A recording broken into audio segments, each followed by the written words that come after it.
उन्हाळ्यात वाढत्या उन्हामुळे नाकातून रक्तस्राव होणे त्याला घोळणा फुटणे असे म्हटले जाते. ही तक्रार बऱ्याच जणांमध्ये दिसून येते. नमस्कार, मी डॉक्टर संध्या हिरक. तर ही तक्रार असणाऱ्या व्यक्तींसाठी आज मी काही टिप्स घेऊन आलेले आहे.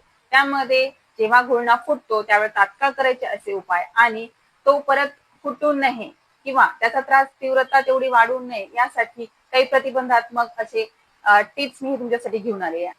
तर त्यामध्ये एक नंबर आहे, जेव्हा नाकातून रक्तस्राव होतो तेव्हा डोके मागच्या बाजूला न करता समोरच्या बाजूने वाकवणे, जेणेकरून ते रक्त पोटात जाणार नाही. कारण ते रक्त पोटात गेल्यानंतर परत रुग्णाला मळमळणे किंवा उलटी होणे यासारख्या तक्रारी दिसून येतील. आणि जर त्या रुग्णाला उलटी झाली तर ती रक्ताची उलटी पाहून रुग्ण आणखीन पॅनिक होईल.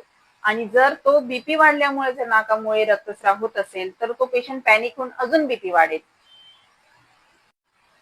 टिप नंबर 2, नाकावर प्रेशर देऊन नाक दाबून ठेवणे व त्यानंतर बर्फाचा तुकडा हा नाकावर ठेवणे किंवा बर्फ जर अवेलेबल नसेल तर थंड पाण्याची पट्टी ही नाकावर तसेच माथ्यावर ते थंड पाण्याची पट्टी ठेवणे.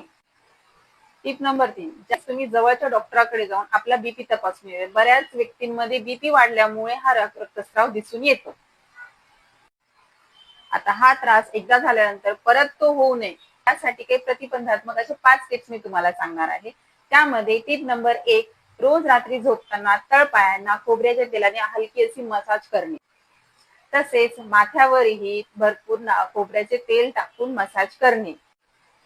टिप नंबर 2, रोज रात्री झोपताना नाभीच्या भोवती पोटावर थंड पाण्याच्या पट्ट्या किंवा थंड दुधाच्या पट्ट्या ठेवणे. तसेच नाभीवरती खोबऱ्याच्या तेलाने हलकासा असा मसाज करणे. टिप नंबर 3, रोज सकाळी व रात्री नाकामध्ये गाईचे तूप हे 4-4 थेंब नाकामध्ये टाकणे.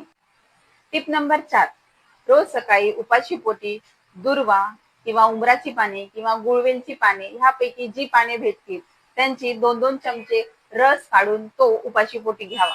आहारामध्ये उष्ण पदार्थ किंवा जे गरम आहेत, गरम प्रकृतीचे आहेत, शरीरामध्ये पित्त निर्माण करणारे, उष्णता निर्माण करणारे घटक आहेत ते बंद करावे.